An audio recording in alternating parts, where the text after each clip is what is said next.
Hey everyone. So if you missed this week's session, we missed having you for sure. It was kind of fun to get together and to get to meet our new group members and to get into small groups and do some icebreakers and get to know each other a little better. We really missed having you if you weren't there, and we look forward to having you in our next session.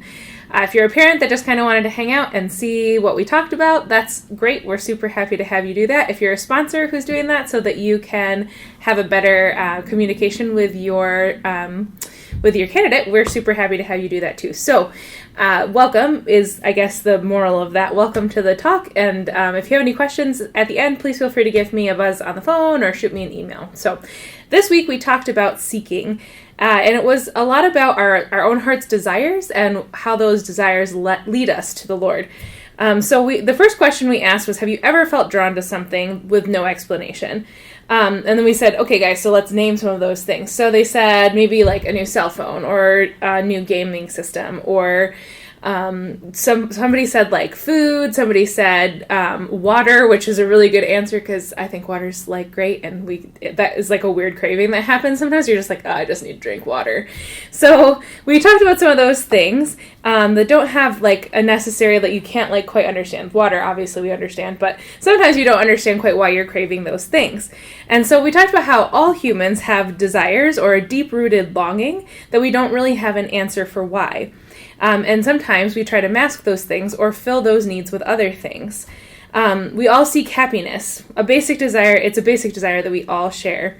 And then we kind of talked about, why is happiness so important to us? Where does happiness come from? And how can we truly be happy? So one of the main desires that we all share as human beings is the desire to be loved and cared for. So we talked a little bit about like when we're sick or when we're tired or when something bad has happened to us, what are the kinds of things that we want in those moments? So we talked a lot about like how we want friends who are supportive of us. We want our family. I said, when I have a really bad day at work and things are going bad, I like to call my mom and I want to just talk to my mom and tell my mom all about it. So sometimes we want to talk to our family. Sometimes we want to talk to friends. Sometimes we just want somebody to give us a hug or a pat on the back. So there are lots of things that when we are feeling at our lowest, that those are the things that we crave and those are the things that we desire.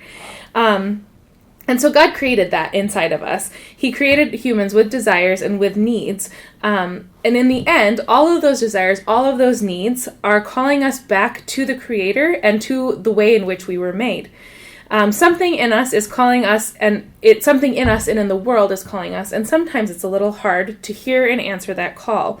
So as we prepare for confirmation, we're exploring what those desires are and how we can fulfill them in a healthy way. So unfortunately, because we know we live in a fallen world, we know we live in a world that's full of sin and full of darkness and suffering, we know that sometimes that suffering is caused by humans' desires and emotions. Sometimes our own causes our own suffering, and sometimes other people's desires and emotion cause our suffering. And sometimes it's our own desires that leave us feeling empty because we seek to fill our lives with things that don't end up being things that are good for us or things that don't last. And so in the chaos of this world, we're told all kinds of lies about what we need and what we deserve. And when we pursue those things that are of the world, we're left with a certain kind of emptiness. And sometimes that emptiness is greater than others.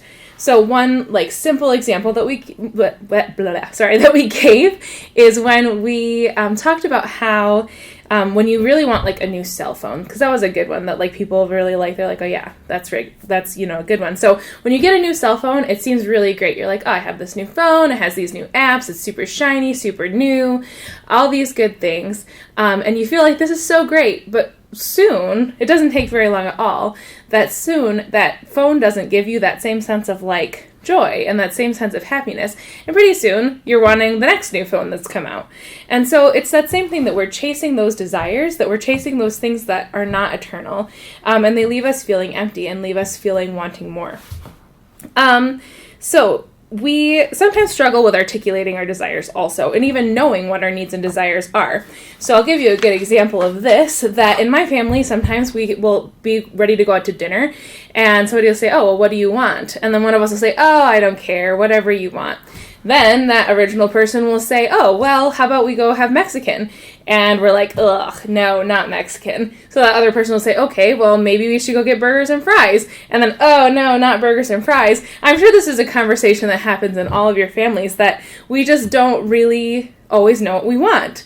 And we're still saying, oh, I don't know, I don't care. But that's not really the truth. And so if it's difficult for us to know what our needs and our wants are in our own daily lives for things like dinner, how much more true is that of the things of God? So we have to work on discerning what are the things that God is calling us to. What are the needs of our hearts, and what do those say about who God is and who we are? How do we know our own heart, basically? And how can we understand how we were created and what we really need because of that? So as we grow and mature, so do our desires and longing. So we talked a little bit about what are some things that you wanted when you were a kid. We had lots of animals, or not animals, we had lots of answers about stuffed animals or toys or, maybe some video games and things like that. But they were things that were not the same as all of the desires that we have now. And just so with our faith, that what helped us when we were a kid to grow is not the same that will help us as adults and as teenagers to grow.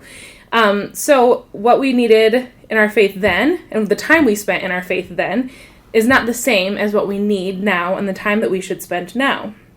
So when a baby is baptized, their parents stand before the church and they declare that they will raise that child in the faith. The child is plunged into the water and they rise a new creation. But that was the parents' choice. That was the parents' decision. So parents still play a huge role in our candidates' lives. And as they continue to grow and enter into high school, though, they'll have more and more decisions that become their own choices.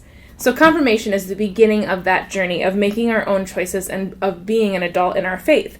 It's a moment that we stand up as an adult in the church and take ownership of our faith. So it's no longer the faith of our parents speaking for us, but it's the faith that is our own.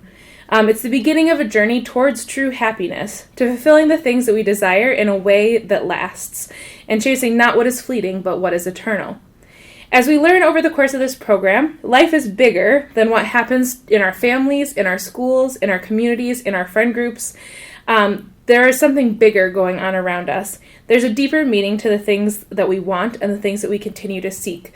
So we did this activity in small groups where we said the first part is what is your desire? So you picked one thing that was a desire for you. And then you answered why 5 times. So we said, for instance, if your desire, what's your desire? The person said, maybe I want to be popular. And then we said, why do you want to be popular? And the answer was because I want people to know who I am. Why do we want people to know who you are? Because I have a lot of friends. Because I want to have a lot of friends, rather. Why do you want to have a lot of friends? Because I want to always have someone to hang out with. Why do you want to have someone to hang out with? Because I don't like being alone. Why do you not like being alone? Because when I'm alone, I get sad and lonely. And so in that, we knew that that is part of the desire that God has put in our heart for community and for fellowship. And so we know that that desire is ultimately a desire for God and a desire for closeness and companionship. So we did that with several different things. Whatever desire they picked, we kind of broke it down and we took it down to that bottom level and we said, well, what is God saying to you about this? What is God saying to you about your life? What is he saying about himself? And what is he saying about you? So as we go through this journey of our lives, taking our desires and breaking them down into the root of them can sometimes help us to approach that desire in a healthy way. So, like I said, that's deeper meaning in our lives than we're used to looking for. So confirmation helps us with that. And confirmation completes the graces which were given to us at our baptism. And like we said, that baptism was our parents' decision. So we have baptism, and then we have first communion, and then we have confirmation. Those are the 3 sacraments of initiation. And so in each of those sacraments, new graces and new gifts are bestowed on us, and they help to deepen the gifts that were bestowed on us in our baptism. Part of that is that when we're baptized, it's like we said, it's our parents' decision. And so we're given graces in that moment, in that baptism. And then when you get to first communion, that is the next step. And you get more graces because that's more your decision. And then confirmation, finally, ultimately your decision, where you decide I am an adult and I'm standing as an adult in this church. And then the graces are deepened and strengthened even further. So everyone on this earth, we're all looking for something. We all have desires and yearnings that we are seeking to fill. The purpose of our lives becomes how we choose to fill them. A lot of people spend their days distracted by everything around them and don't often stop to wonder if there is more to life. Luckily, for us, this world is not the only thing on our horizon. St. Therese of Lisieux wrote, "The world's thy ship and not thy home." And so we spent a little time kind of breaking down that quote. So she said, "The world's thy ship, not thy home." And that quote, we talked about how that meant that where we are right now is just a vessel to carry us to heaven. That's the ultimate destination. That is home for us. And so we talked a little bit about what kinds of things fuel that ship, what kinds of things are like the wind in our sails or the rudder steering the directions or an oar. I'm not very good with boat analogies, but you get the drift. What kinds of things are helping us to get to heaven? What kinds of things are pushing us? Things like prayer, things like friends who encourage us to do what's right, things like our family and our parents who are always cheering for us, like the communion of saints who's always cheering for us and praying on our behalf. All of those things are things that kind of help push us and help provide us with the wind to get to where we're going. But we talked about by the same token, there are things that are on our way that can block our path or that can make it harder to get there. Things like sin and temptation. Things that we aren't in our control, but we can control how we respond to them. So there are lots of things that can get in our way, like jagged rocks or like waves that kind of push your boat backwards. All sorts of different things that can make it hard for your boat to get there. And so we just kind of spent some time in our small groups talking about what were things that helped us to get to heaven and what were things that hindered us from getting to heaven. So yes, in a nutshell, that was this week. We had a really good time in small groups, a good time with this talk, good time reflecting together. So I will go ahead and I'll send you the blog and I will send you the questions for small groups so that you can kind of discuss at home and do a little bit of that at home. And you can do that. Like I said, if you have any questions or concerns, please don't hesitate to give me a call here at the office or send me an email.